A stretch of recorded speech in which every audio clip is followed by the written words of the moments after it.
तो वहीं राजस्थान के प्रभारी बनाए गए हैं डॉक्टर राधा मोहन दास। उनसे बात करें हमारे सहयोगी अश्विनी, जरा सुनिए। राजस्थान में राधा मोहन दास अग्रवाल को भाजपा ने प्रभारी बनाया है। राष्ट्रीय महासचिव हैं, राज्यसभा सांसद हैं और पहले कई बार के विधायक रहे हैं। सर, कई बार आप विधायक रहे, एक मौका ये भी आया कि योगी जी के लिए आपने अपनी सीट छोड़ी और वो वहाँ से विधानसभा का चुनाव लड़े। किस तरह की राजनीति अब तक रही? कर्नाटका के आप प्रभारी रहे, कैसे अनुभव रहे? राजस्थान पहली बार आपको प्रभार मिला है। देखिए, हम किसी सीट के मालिक नहीं होते। भारतीय जनता पार्टी के विधायक और सांसद के लिए हर सीट भारतीय जनता पार्टी की होती है और भारतीय जनता पार्टी के तात्कालिक नेतृत्व की होती है। वो हैं हमारे दुनिया के सबसे लोकप्रिय नेता नरेंद्र मोदी जी। इसलिए ये कहना कतई गलत है कि हमने किसी के लिए कोई सीट छोड़ दी थी। भारतीय जनता पार्टी ने मुझे वहाँ से 4 बार चुनाव लड़ाया है। सारे कार्यकर्ताओं ने ताकत लगा करके मुझे स्थायी रूप से वहाँ रखा था। भारतीय जनता पार्टी की रणनीति तय हुई कि नहीं, अब मैंने उत्तर प्रदेश की राजनीति 20 साल कर ली, अब मुझे देश की राजनीति में आना चाहिए। भारतीय जनता पार्टी का नेतृत्व मुझे यहाँ लेकर के आया है, तो इसमें छोड़ने पकड़ने जैसा कुछ नहीं है। और एक बार जब मैं यहाँ आ गया तो उस सीट से कौन लड़ रहा है, ये मेरा दायित्व, मेरा अधिकार नहीं है। जिनको टिकट मिला हम लोगों ने जा कर के उनके लिए काम किया। एक कार्यकर्ता की तरह हमें काम करना ही है और हम काम करते हैं। पार्टी ने केरल में काम करने का मौका दिया, साल भर मैंने वहाँ काम किया।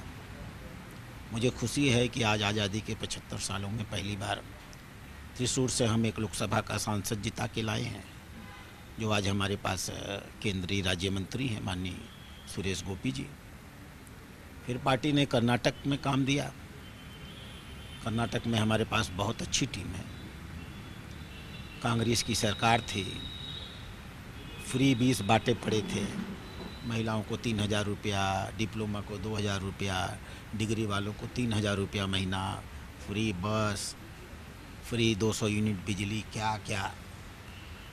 लेकिन माननीय मोदी जी की इतनी लोकप्रियता थी और उनके नेतृत्व में संगठन के कार्यकर्ताओं में इतना उत्साह था कि उनकी सारी फ्री भी धरी रह गई, उनकी सरकार धरी रह गई और हम 52% वोट पाए, वो सिर्फ 45% वोट पाकर रह गए। अब पार्टी ने मुझे राजस्थान का दायित्व दिया है।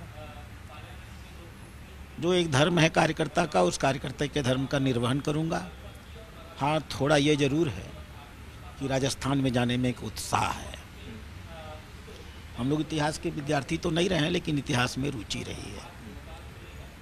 भारत का इतिहास जब भी लिखा जाएगा तो राजस्थान के संघर्ष और राजस्थान के लोगों के बलिदान के माध्यम से लिखा जाएगा।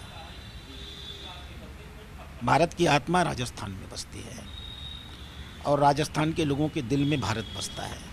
वहाँ का कण कण राष्ट्र प्रेमी होता है। वहाँ के पानी की एक एक बूंद में राष्ट्र प्रेम होता है। जैसे वो कहते थे ना, अमृत चखना।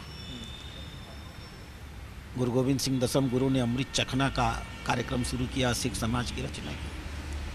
राजस्थान की धरती में जिस क्षण कोई बच्चा पैदा होता है, वो राष्ट्र प्रेम का अमृत चख लेता है और उसी के साथ काम करता है। लोग कहते हैं कि राजस्थान जातियों में, धर्मों में क्या क्या बटा है। राजस्थान के लोगों का एक ही धर्म है, राष्ट्र धर्म। बाकी सब सामाजिक मजबूत सोचे हैं। वो निर्णय जब भी लेते हैं तो देश के परिप्रेक्ष्य में लेते हैं। तो ऐसे महाराणा प्रताप की धरती है वो। महाराणा प्रताप का इतिहास में पढ़ता था। दिनकर जी ने महाराणा प्रताप के बारे में क्या क्या लिखा है। अर्धनग्न जिनकी प्रिय माया, शिशु विष्णुमुख जर्जर काया, गढ़ते हैं इतिहास देश कर, सहकर कठिन क्षुधा की मार, नमन उन्हें मेरा सतबार। घास की रोटी खा करके महाराणा प्रताप इस देश के स्वाभिमान के लिए लड़ते थे और हम लोग तो आज सारी सुविधा पा करके देश के लिए लड़ रहे हैं। तो मेवाड़ की धरती पर जाना, उनका चरण रज लेना, उनसे आशीर्वाद लेना और ईश्वर से प्रार्थना करना। महाराणा प्रताप के उस विशाल काय शरीर और विशाल व्यक्तित्व के एक रोए का एक लाखवां हिस्सा भी अगर मैं बन गया तो मेरा जीवन चरितार्थ हो जाएगा। ये मेरा सौभाग्य है कि मुझे राजस्थान के लोगों के बीच में भेजा जाए। सर, ये बहुत महत्वपूर्ण मौका है जब आप राजस्थान आपको दिया गया। जिस तरह राजस्थान के बारे में आप कह रहे हैं, इसका मतलब आपने कहा इतिहास के विद्यार्थी नहीं रहे, लेकिन आपने इतिहास को पढ़ा है, राजस्थान गणमान्यरों को आपने पढ़ा है और आप उनका बहुत सम्मान करते हैं। ये जो मौका है अब राजस्थान में, जब नई जो राजनीति की कहें कि पौध लगाई गई, नए नेता आगे बढ़ाए जा रहे हैं और इसीलिए शायद आप कहीं बहुत ज़्यादा प्रशंसक भी हैं प्रधानमंत्री नरेंद्र मोदी के, तो ऐसे में आपको उन सबको, नए और पुराने नेताओं को एक साथ साधने का आपके ऊपर जिम्मेदारी होगी। आगामी 5 विधानसभाओं में उपचुनाव होने हैं, उस पर आपको जीत दर्ज कराएं, वो आप पर जिम्मेदारी होगी। देखिए, ये वृक्ष सामने देख रहे हैं, ये वृक्ष न जाने कब से है। इसी वृक्ष में आप पुरानी पत्तियां भी पाएंगे और नई पत्तियां भी पाएंगे। तो ये प्रकृति का नियम है। भारतीय जनता पार्टी एक सतत बनता हुआ और चलता हुआ संगठन है। इसमें बहुत बड़ी संख्या में अगर पुराने भैरव सिंह शेखावत के ज़माने के कार्यकर्ता हैं, तो बहुत सारे आज जो हमारे लोकप्रिय मुख्यमंत्री हैं भजन लाल शर्मा जी, उनके ज़माने के कार्यकर्ता हैं। तो भारतीय जनता पार्टी नूतनता और पुरातनता का समन्वय करने में विश्वास करने वाली पार्टी है। यानी समय के साथ पुरानी पत्तियां अपने आप झड़ जाएंगी। यह एक रिले रेस हमारे लिए चलता है, हमारे लिए इसका कोई मतलब नहीं होता। मैं आपको एक बात कहूँ, एक आदमी एक साइकिल लेके जा रहा था, किसी व्यक्ति ने रोककर उससे पूछा कि तुम्हारे पास ये साइकिल कितने दिन से है? उसने कहा 25 साल से है। तो उसका दूसरा सवाल था 25 साल से है तो इसका पैडल? कहा पैडल तो टूटता रहता है, बदलता रहता है। बोला इसकी चेन? कहा चेन भी बहुत बार बदलती रहती है। कहा जिसकी गद्दी जिस पे तुम बैठे हो वो गद्दी? कहा गद्दी भी न जाने कितनी बार बदली और ठीक हो जाती है। कहा जो तुम्हारी घंटी है वो? कहा घंटी भी टूटती रहती है, बनती रहती है। तो कहा 25 साल से है क्या? कहा 25 साल से हमारी धुरी है जो कभी नहीं बदली। तो भारतीय जनता पार्टी की विचारधारा नहीं बनती, भारतीय जनता पार्टी की निष्ठा नहीं बदलती, भारतीय जनता पार्टी के राजनीति में आने और राजनीति को करने का लक्ष्य नहीं बदलता। सत्ता हमारे लिए कभी साध्य नहीं होती, सत्ता हमारे लिए साधन होती है।